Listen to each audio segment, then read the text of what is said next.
최수연 금융감독원장은 금융회사들은 시행착오를 겪더라도 해외 진출에 재도전해야 한다고 강조했습니다.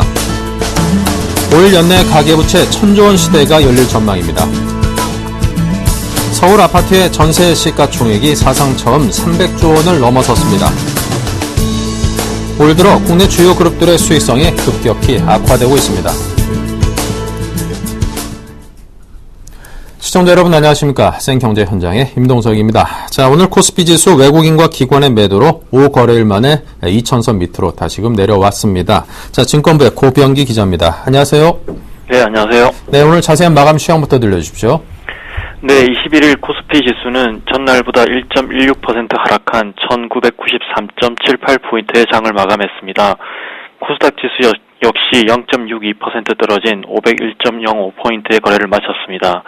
지난달 미국 연방공개시장 회의록이 전날 공개되면서 미국 증시가 하락한 것이 국내 증시에 영향을 미쳤습니다.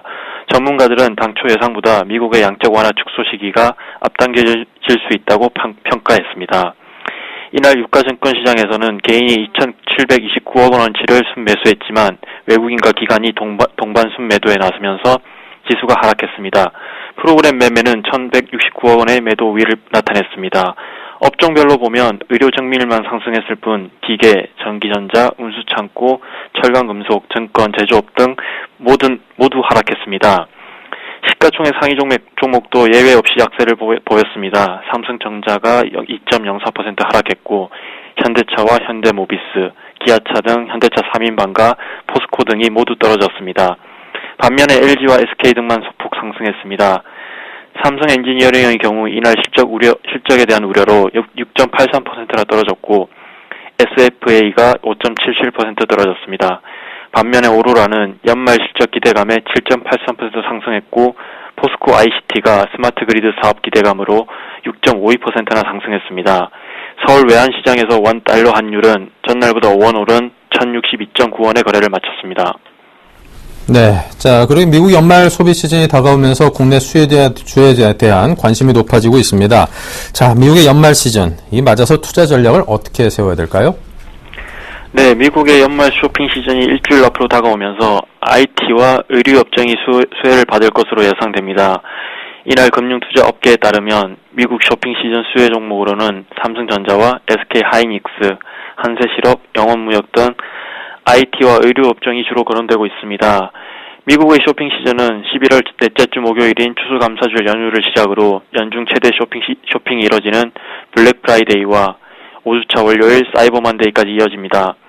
이 기간 동안에는 대대적인 할인 행사가 진행되며 11월과 12월은 미국 연간 소매 판매의 약 20%를 차지할 정도입니다. 전문가들은 이번 쇼핑 시즌이 글로벌 경기 상승 전환기와 맞물려 있어 반도체와 디스플레이, 의류 등의 매출 증대에 미치는 파급 효과가 지난해보다 클 것으로 보고 있습니다. 홍승표 삼성증권 연구원은 최근 미국의 가계 소비 여력이 확대되면서 이번 쇼핑 시즌에 기업들의 매출 증가에 파급 효과가 이전보다 더 클 것이라며 쇼핑 시즌 동안에는 상품권을 제외하면 의류, IT기기, 기금속 등이 가장 많이 팔릴 것으로 보여 관련 업체들의 수혜가 예상된다고 분석했습니다. IT 업종의 경우 스마트폰과 스마트 패드 부문에서 글로벌 점유율 1위를 기록하고 있는 삼성전자를 비롯해서 스마트기기 부품주인 SK 하이닉스, S맥, 이라이콤의 수혜가 예상됩니다.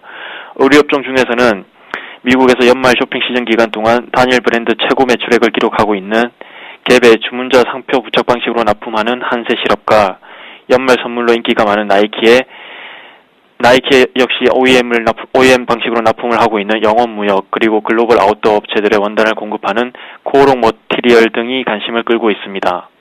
네. 자, 그리고 대형 건설주들은 해외 건설 현장의 수익성 악화로 오늘 주가가 급락을 했습니다. 반면 이 워크아웃 중인 중소형 건설주들 M&A 이슈에 급등하면서 이 주가가 뛰는 등 상당히 좀 극명하게 명암이 갈렸는데요. 자, 건설주에 대한 전망해 주십시오. 네, 삼성 엔지니어링은 21일 전날보다 6.83%나 급락한 58,700원의 장을 마쳤습니다. 지난 13일 주가 7만원 선이 무너진 데 이어 일주일 만에 다시 6만원 선마저 무너지며 사실상 지지선이 무의미해졌습니다. 이날 급락세는 전날 GS건설이 연말을 맞아서 또다시 해외 사업 리스크가 부각되면서 8% 넘게 급락한 여파가 그대로 전이된 것입니다. GS건설은 이날 그룹 측이 위기설에 대해 적극 진화에 나서면서 1%대 반등에 성공했지만 리스크의 하살이 이번에는 삼성 엔지니어링을 종조준한 셈입니다.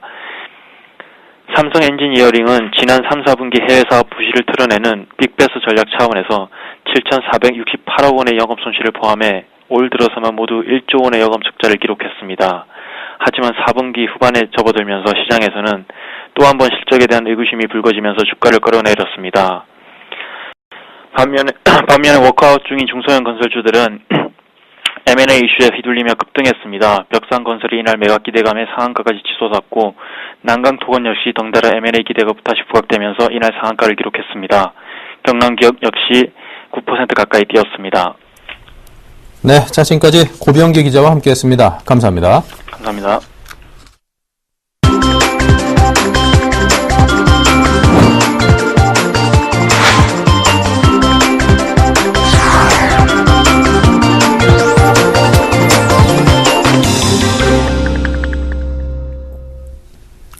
네, 오늘의 주요 뉴스입니다. 최수연 금융감독원장은 금융회사들은 시행착오를 겪더라도 해외 진출에 재도전해야 한다고 강조했습니다. 최 원장은 오늘 플라자호텔에서 열린 제5회 서울경제 금융전략포럼 기조연설에서 국내 은행들의 당기순이익에서 해외 비중이 7.7%에 불과하다며 적극적인 해외 진출을 주문했습니다. 이성용 베인앤컴퍼니 코리아 대표는 주재 강연에서 금융을 산업적 마인드로 접근해야 한다며 국내 금융사의 고질적 병폐인 최고 경영진의 잦은 교체, 연구 개발과 인재에 대한 투자 마인드 부족 등을 지적해 참석자들의 공감을 이끌었습니다. 오늘 포럼에는 금융계 CEO 등 400여 명이 참석해 성황을 이뤘습니다. 올 연내 가계부채 천조원 시대가 열릴 전망입니다. 한국은행에 따르면 9월 말 현재 가계신용 잔액은 991조 7천억 원이었습니다. 직전 분기보다 12조 1천억 원 늘어난 것으로 전년 동기보다 5.4% 증가한 수준입니다. 전문가들은 정부의 부동산 대책 발표 이후 주택대출을 중심으로 가계부채가 빠른 속도로 늘고 있다며 가계신용이 연내 1,000조 원을 돌파할 것으로 내다봤습니다. 전셋값 상승 행진이 지속되며 서울 아파트의 전세 시가총액이 사상 처음으로 300조 원을 넘어섰습니다. 부동산 서브에 따르면 지난주 수도권 전체 아파트 전세 시가총액은 676조 5,400억 원이었습니다. 이는 지난해 말보다 37조 원, 5.8%가량 늘어난 것입니다. 서울 아파트 전세 시가총액은 314조 9천억 원으로 지난해 말보다 5.6%가량 증가했습니다. 올 들어 국내 주요 그룹의 수익성이 급격히 악화되고 있습니다. 재계 1, 2위인 삼성과 현대차를 비롯한 재계 상위권 그룹들의 영업이익률마저 줄줄이 하락한 것으로 나타났습니다. 금감원 전자공시에 따르면 10대 그룹 소속 83개 상장사의 올 3분기 누적 영업이익은 36조 3,500억 원으로 지난해 같은 기간보다 4.7% 감소했습니다. 수익성 지표인 매출 대비 영업이익률은 지난해 7.4%에서 올해 6.9%로 0.5%포인트 하락했습니다. 신재용 금융위원장은 증권업계의 구조 조정을 위해 증권사 인수합병에 인센티브를 부여하겠다고 밝혔습니다. 신 위원장은 금융투자협회 창립 60주년 기념 심포지엄에서 자본시장 참여자의 역량 제고를 위해 규제 완화와 동시에 시장에 의한 구조 조정을 유도하겠다며 이같이 말했습니다. 또 M&A 추진 증권사에 인센티브를 부여하는 한편 경영 부실 증권사는 보다 강도 높은 구조 조정을 추진하도록 할 것이라고 강조했습니다. 네, 박근혜 정부의 핵심 복지 공약 중에 하나죠. 이 행복주택의 사업궤도가 전면 수정된다고 합니다. 자, 이 수정 계획에는요, 임기 내 20만 호의 어떤 공급 목표를 조정하고 이 기존 주택을 매입하는 등 이 공급 방식을 다양화하는 이런 방안들이 포함되어 있다고 합니다. 부동산부의 박홍윤 기자입니다. 안녕하세요. 네, 안녕하세요. 네, 먼저 행복주택의 기본 개념, 또 도입 배경, 또 정부가 지금 검토하고 있는 변경 추진안에 대한 설명을 부탁드립니다. 네, 행복주택은 지난 2011년 5월 국책연구기관인 한국교통연구원의 보고서에서 아이디어를 얻어 출발한 프로젝트인데요. 공공기관이나 시도 등 지방자치단체가 소유한 철도 부지나 유수지, 자투리 토지를 활용해 신혼부부나 대학생 등 사회초년생 등에게 시세보다 저렴한 임대료에 임대주택을 공급하는 게 기본 컨셉이었습니다. 개인이 소유한 토지를 수용해 보상 절차 등을 거치지 않고 곧바로 건설이 가능한 것으로 알려져 도입 당시에는 획기적인 아이디어로 각광을 받았었는데요. 정부는 지난 5월 말 서울 오류역에서 수도권 내 시범지구 7곳을 선정하고 연내 1만 가구 공급과 임기 내 총 20만 호를 공급한다는 마스터 플랜을 발표했습니다만 현재는 주민 반대와 설계 변경 등으로 시범지구 단 한 곳도 착공에 들어가지 못하고 있습니다. 현재 국토부가 마련 중인 수정안에는 기존 철도 역사위나 유수지 등에 짓는 건설형 임대주택 외에 기존 주택을 매입하는 등 공급 방안을 다변화하는 방안이 검토되고 있습니다. 네. 자, 이처럼 기존 공약의 궤도를 수정하게 된 그 근본적인 원인은 어디에 있습니까? 예, 일단 목동과 잠실 등 대부분의 시범지구가 인근 주민들의 반대로 멈춰선 상태인데요. 주민들은 100% 임대주택으로 구성된 행복주택이 들어설 경우 집값 하락과 교통 혼잡 증가, 유수지 등의 이전 비용 증가 등을 문제로 제기하며 반대 서명을 펼치거나 주민 공람을 거부하고 있는 상황입니다. 네. 자, 이에 대해서 10월 국정감사에서 이 행복주택의 순항을 가로막는 문제점들 굉장히 많이 제기됐다고 하던데요. 어떤 점들이 지적을 받았습니까? 네, 시범지구 7곳 가운데 지구 지정에 들어간 서울 오리와 가자지구 두 곳 역시 철도 위 데크 설치 비용이 당초 예상을 훨씬 웃돌고 건축비가 일반 아파트의 4배 달하는 3.3제곱미터당 1,700만 원에 이른다는 지적이 제기되면서 발주처인 한국토지주택공사가 사업자 공모를 무기한 연기한 상태입니다. 과도한 건축비와 가용 부지 부족이 사업 추진의 발목을 잡고 있는 셈인데요. 향후 지불해야 하는 막대한 토지 점용료도 사업 순항을 가로막는 장애물이 되고 있습니다. 실제로 감정평가액만 1,200억 원 수준인 오류지구의 경우 보금자리 특별법 개정안 통과로 연 5%인 토지 점용료를 공시지가의 2.5%로 낮추더라도 사업 시행자인 LH가 50년간 납부해야 할 금액이 1,500억 원에 달하는 것으로 파악되고 있습니다. 사실상 정부가 사면초가의 상황에 이른 것이라고 할 수 있습니다. 네. 자, 그렇다면 앞으로 행복주택 프로젝트 어떻게 진행될런지, 그리고 전문가들은 어떤 조언을 주고 있나요? 네, 일단 정부가 철도 위에 짓는 행복주택 기본 컨셉을 포기하지는 않을 것으로 보입니다. 상징적으로 일부 지역의 철도 부지나 유수지에 직접 임대주택을 공급하는 동시에 매입 임대주택이나 기존 보금자리 주택 지구 내 미매각 용지에 행복주택을 지을 것으로 점쳐지고 있는데요. 특히 보금자리 주택 특별법 개정안에는 국가나 지방자치단체 또는 지방공사가 보유한 토지 가운데 미매각 토지, 공공시설 등을 설치할 목적으로 취득한 후에 사용하지 않은 토지 등에도 공공주택을 지을 수 있도록 허용하고 있는 만큼 이들 용지가 행복주택 공급의 대체 부지로 적극 활용될 가능성이 높습니다. 이와 함께 도심에 들어서고 있지만 정작 임차인을 구하지 못하고 있는 도시형 생활주택이나 다가구 원룸주택을 정부가 매입해 행복주택으로 공급하는 것도 가능해질 것으로 보입니다.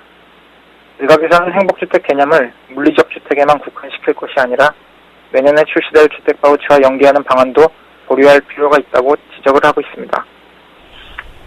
네, 자, 지금까지 박홍영 기자였습니다. 감사합니다. 감사합니다.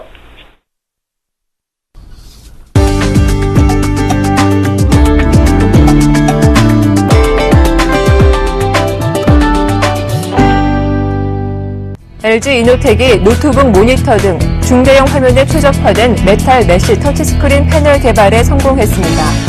이번 제품 개발로 소형부터 중대형까지 제품 라인업을 확대해 시장 경쟁력을 강화하게 됐습니다. 신제품은 23인치 이상의 넓은 화면에서도 터치 응답 속도가 떨어지지 않고 화면 테두리 두께가 줄어든 것이 특징입니다. 신용카드사들의 순이익이 지난해 같은 기간보다 25%가량 감소했습니다. 업계에 따르면 지난 4월 출범한 우리카드를 제외한 7개 전업카드사의 올 1분기에서 3분기 누적 순이익은 1조 4,523억 원으로 전년 동기 1조 9,241억 원보다 24.5% 줄었습니다. 신한카드 8.6%, 현대카드 22.5%, 삼성카드 70.8%, 롯데카드 4.5% 등이 감소했습니다. 현대자동차가 세계 최초로 양산 중인 투싼 IX 수소연료 전지차를 내년 초 미국 시장에서 시판합니다. LA를 중심으로 하는 캘리포니아 남부 지역부터 리스 판매를 시작해 점차 판매 지역을 확장해 나간다는 계획입니다. 현재 차는 지난 2월 세계 최초로 수소연료 전지차 양산 체제를 구축하고 4월부터 덴마크, 스웨덴 등 북유럽 국가에 공급해왔습니다. SK텔레콤과 KT가 중국 베이징에서 열린 와이파이 인더스트리 어워드에서 수상하며 해외 전문가들로부터 기술력을 인정받았습니다. SK텔레콤은 최고 와이파이 서비스 혁신상을 받았고 KT는 차세대 와이파이 선도 사업자 부문 최고상을 2년 연속 탔습니다. 와이파이 인더스트리 어워드는 세계 초고속 무선 사업자 협의체 주관으로 열리는 시상식입니다.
네, 이상으로 생경제 현장을 마칩니다. 감사합니다.